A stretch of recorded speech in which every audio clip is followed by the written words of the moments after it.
Hello बच्चों, तो आज इस वीडियो में मैं आपको कट लेंस का पार्ट 2 बताने वाला हूँ।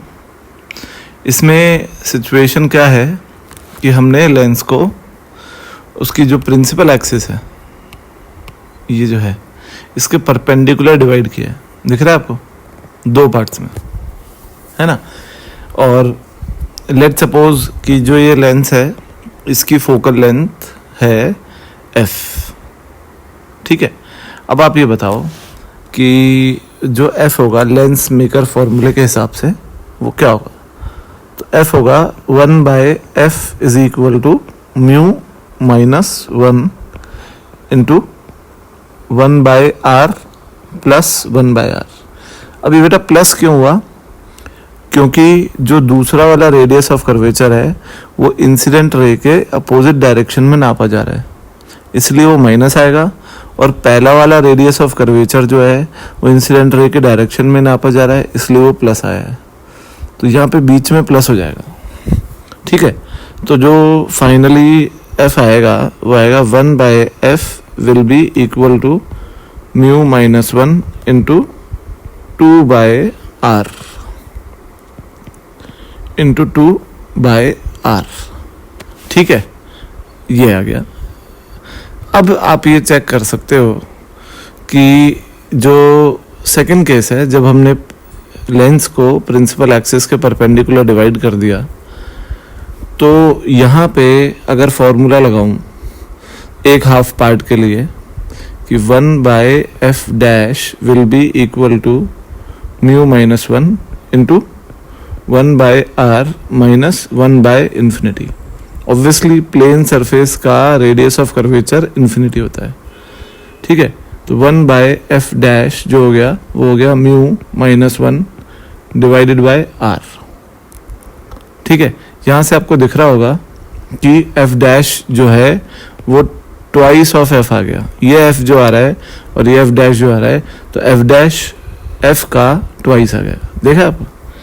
विच मीन्स कि अगर आप लेंस के दो हिस्से कर दो along the perpendicular to the principal axis, तो हर जो एक हिस्सा बनेगा उसका फोकल लेंथ ओरिजिनल लेंस की फोकल लेंथ का डबल हो जाएगा। ओके, नाउ अगर सेम चीज़ अगर हम दूसरे पार्ट के लिए लगाएं, जो लेंस का दूसरा पार्ट निकला है उसमें और इसमें ये फ़र्क है कि पहले पार्ट में पहला सरफेस कॉन्वेक्स है और दूसरे पार्ट में पहला सरफेस प्लेन है। तो अगर अपन लगाएं तो हो गया 1/f dash will be equal to mu minus 1 into, अगर इसको अपन ढंग से लिखें 1/f dash will be equal to mu minus 1 into 1/इंफिनिटी माइनस 1/r, ठीक है। तो 1/f डैश जो है फिर से वो आ गया म्यू माइनस 1/r। फिर से आपको दिख रहा होगा कि f डैश जो है वो ट्वाइस ऑफ f आ रहा है। क्लियर एकदम? अब बेटा अगर यही बात अपन कॉनकेव लेंस के लिए करें तो देखते हैं एक बार अपन कि 1/f is equal to mu minus 1 into, अब बेटा पहला सरफेस जो है उसका रेडियस ऑफ कर्वेचर आप लेफ्ट हैंड साइड की तरफ जाते हुए नाप रहे हो और इंसिडेंट रे राइट साइड में जा रही है, तो नेगेटिव लोगे, है ना। और दूसरे सरफेस का रेडियस ऑफ कर्वेचर पॉजिटिव लोगे। तो जो ये f डैश आ रहा है, ये f आ रहा है, ये f आ गया यहाँ से r upon 2 mu minus 1, minus तो आ ही रहा है, ठीक है। अगर इसके लिए लगाओगे जिसमें पहला सरफेस कॉनकेव है दूसरा प्लेन है, हाफ पार्ट में डिवाइड कर दिया, तो 1/f dash will be equal to mu minus 1 into, अब पहला सरफेस कॉनकेव है तो माइनस 1/r और दूसरा प्लेन है, तो प्लेन सरफेस का रेडियस ऑफ कर्वेचर इन्फिनिटी होता है, तो वो जो है वो एलिमिनेट हो जाएगा टर्म। तो f डैश आ जाएगा r अपॉन म्यू माइनस 1, ठीक है बेटा। और आपको दिख रहा होगा कि एफ डैश एफ का ट्वाइस आ रहा है। अब सेम चीज़ अगर इसमें लगाएं, दूसरे वाले केस में लगाएं कि 1/f' is equal to mu minus 1 into 1/∞ और -1/r, तो f' जो आ गया वो आ गया r/μ-1।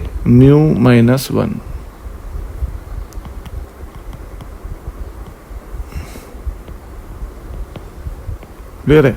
ये आ गया बेटा अपना आंसर। तो इसमें भी f' ट्वाइस ऑफ f आ गया, विच मीन्स कि कंक्लूसिवली अगर हम लेंस के दो पार्ट कर दें प्रिंसिपल एक्सिस के परपेंडिकुलरली, तो जो हर एक पार्ट बनता है उसका फोकल लेंथ ओरिजिनल लेंस का ट्वाइस होगा, चाहे वो पार्ट कोई सा भी हो, लेफ्ट पार्ट हो चाहे राइट पार्ट हो।